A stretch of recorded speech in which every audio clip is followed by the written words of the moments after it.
পিলসূচের ওপর পিতলের প্রদীপ খড়কি দিয়ে উস্কে দিচ্ছে থেকে থেকে।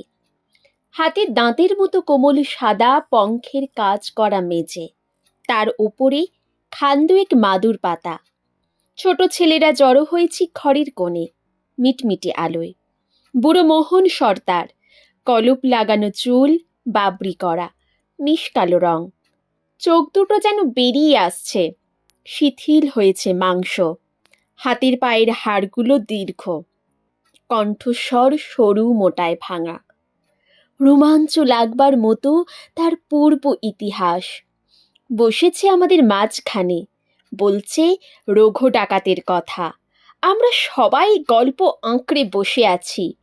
দক্ষিণের হাওয়া লাগা ঝাউডালের মতো দুলছে মনের ভিতরটা।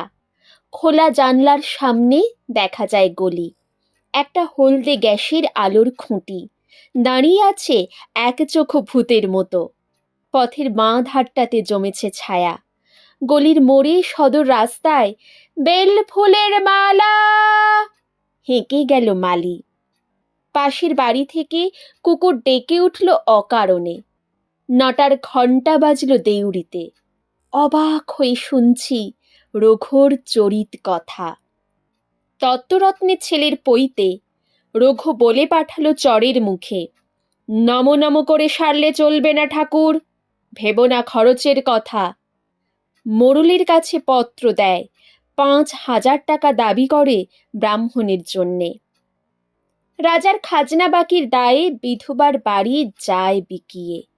হঠাৎ দেওয়ানজির ঘরে হানা দিয়ে দেনা শোধ করে দেয় রঘু। বলে, অনেক গরিবকে দিয়েছ ফাঁকি, কিছু হালকা হোক তার বোঝা।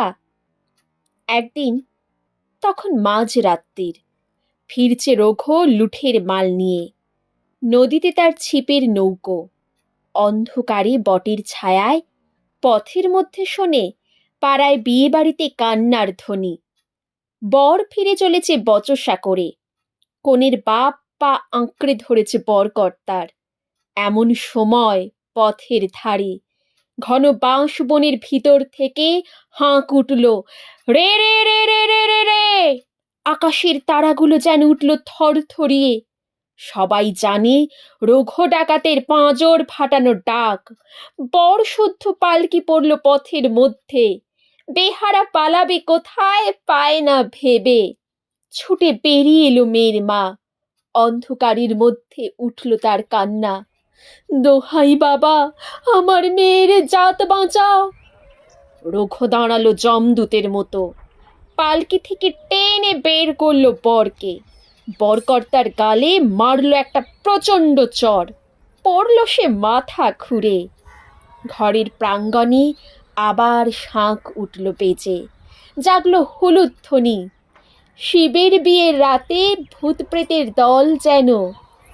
উলঙ্গ প্রায় দেহ সবার, তেল মাখা সর্বাঙ্গে, মুখে ভূষর কালি।